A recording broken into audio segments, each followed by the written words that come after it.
बिस्मिल्लाहिर्रहमानिर्रहीम अस्सलाम वालेकुम। अल्लाह ताला से दुआ है कि अल्लाह ताला आपके रिस्क में कुछ राज़ी करे। आज हम बनाने जा रहे हैं कढ़ाई, वो भी बहुत डिफरेंट स्टाइल में। अगर आप एक ही कढ़ाई से बना बना के तंग आ गए हैं तो आज ये रेसिपी बिल्कुल आपके लिए है।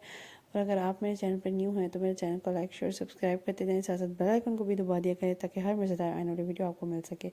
अच्छा, ये मेरे पास तकरीबन 1.5 kg चिकन है। इसमें सब पीसेस हैं, जैसा वो होल चिकन होता है उस तरीके से मैंने ले लिया है। उसको वॉश करके हमने तकरीबन 1.5 kg चिकन इस 3 सर्विंग स्पून ऑयल में ऐड कर देना है, 3 to 4 सर्विंग स्पून। ठीक है, आपने खुला इसको ना फ्राई करना है अच्छे तरीके से। जितनी देर में वो फ्राई हो रहा है, क्यों ना हम आज की पहले अशरे की दुआ पढ़ लें, रब्बि ग़फ़िर वरहम अंत खैरुर राहिमीन। उन सारे चिकन का आपने तब तक इसको पकाते रहना है, बस पकाते रहना पकाते रहना। ठीक है, चिकन को पकाने के बाद आपने इसमें ऐड कर देना है, इसमें ना आपने लहसुन अदरक ऐड कर देना है। ठीक है, लहसुन अदरक जो है वो आपने 7 से 8 पीसीज मेरे पास लहसुन के थे और तकरीबन 2 टेबल स्पून इस तरीके से ना आपने अदरक भी ऐड कर देना है। ठीक है, मैं इसी तरह डाल रही हूँ इसको ना, मैं मतलब क्रश करके नहीं डाल रही, बिल्कुल ऐसे ही डाल रही हूँ, ग्राइंडिंग फॉर्म में नहीं है, बिल्कुल ऐसे ही फॉर्म में। इसको आपने इसी तरह के पकाना है थोड़ी देर के लिए, तकरीबन 2 से 3 मिनट इसी में पकाना है। ये मेरे पास तकरीबन 8 से 9 टमाटर थे। अगर आपको लगे कि आपका नीचे लगना शुरू हो गया तो आपने क्या करना है, इसमें पानी ऐड कर देना है। ठीक है, तकरीबन मैंने 1 कप पानी ऐड कर दिया था इसमें। 1 कप पानी ऐड करने के बाद ना आपने इसको अच्छी तरह से हिला लेना है ताकि आपका जो नीचे लग रहा है ना वो ना लगे। उसके बाद मैंने क्या किया, जो टमाटर जो मैंने लिए थे तकरीबन 10 से 12 हरी मिर्चें ले ली थी मैंने। ये इस तरह से कटिंग करके सेंटर से दोनों चीज़ों को कटिंग करके उसको कवर करके तकरीबन 10 मिनट तक मैंने 10 से 15 मिनट तक मैंने इसको बिल्कुल लो आंच में पकाया। ठीक है, इसके बाद आपने क्या करना है, इसके ऊपर से कवरिंग इजीली उतर जाएगी जब आप इसको स्टीम में रखेंगे ना, तो आपने क्या करना है, इसकी सारी कवरिंग टमाटर के ऊपर से उतार देनी है। इससे ये होगा कि आपके ना ये जो ना मैश इजीली हो जाएंगे टमाटर। आपने ये करना है कि वो इसमें ना फ्रीज़ हुए हुए टमाटर बिल्कुल भी लेने हैं आपने, बिल्कुल वो फ्रेश टमाटर या नीचे जो फ्रीज़र में होते हैं, फ्रिज में होते हैं वो लेने हैं। ठीक है, फ्रीज़ हुए हुए टमाटर नहीं लेने, वो फिर इजीली ना आपके मैश हो जाएंगे।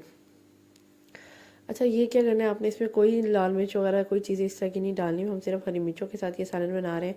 तो आपने क्या करना है, अच्छी तरीके से उसको मिक्स करके थोड़ा सा मैश कर लेना है इस तरीके से। तकरीबन 5 से 10 मिनट मैंने इसको पकाया तो ये मैश हो गया था। इसके बाद मैंने इसमें दही ऐड कर दिया। दही जो है ना वो आपने 2.5 सर्विंग स्पून ऐड करना है। ठीक है, 2.5 सर्विंग स्पून दही ऐड करने के बाद आपने इसको ना फिर से मिक्स कर लेना अच्छे तरीके से। उसके बाद 10 मिनट तक आपने बिल्कुल बुनाई करनी है इसकी अच्छे तरीके से।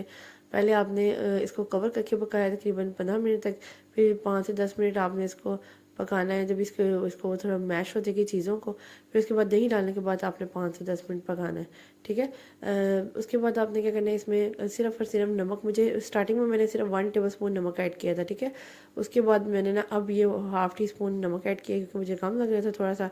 उसके बाद आपकी काली मिर्च ऐड चला जाएगी ½ टी स्पून, और ½ टी स्पून ही आपका गरम मसाला चला जाएगा। ठीक है, और उसके बाद मैंने ना एक मक्खन का पीस ऐड कर दिया था ताकि ना वो ज़रा और ही मज़ेदार सी वो टेक्सचर इसका आ जाए। ठीक है, तकरीबन 3 टेबल स्पून ना मैंने इसमें मक्खन का ऐड कर दिया था, वो जो सॉल्टेड बटर नहीं होता अवेलेबल होता है मार्केट में वो। उसके बाद ये मैंने 1 टेबल स्पून इसमें ज़ीरा और सूखा धनिया को ना मैंने इसमें तवे पे भून लिया। इसने जब तक खुशबू आना शुरू हो जाएगी आपकी एक ना मज़ेदार सी, तब आपने इसको उतार लेना है, इसको ज़्यादा जलाना नहीं है आपने। ठीक है, इसकी खुशबू आना शुरू हो जाएगी तो आपने क्या करना है, इसको ना ये सिलवटा जो नहीं होता आपने इसमें ग्राइंड नहीं करना है, इसको आपने इसमें पीस लेना है। पीसने के बाद इसकी इतनी मज़ेदार खुशबू आती है सालन में, इतनी मज़ेदार खुशबू आती है कि मज़ा आ जाता है इस सालन का। वो टेस्ट ही ऐसे लगता है पता नहीं क्या टेस्ट बन गया इसका ना इस चीज़ से। तो इस तरीके से ना आपने इसको पीस लेना है। ये एक सीक्रेट इंग्रेडिएंट था कि जिससे हम डाला है और ये इतने मज़ेदार सा टेस्ट बन गया।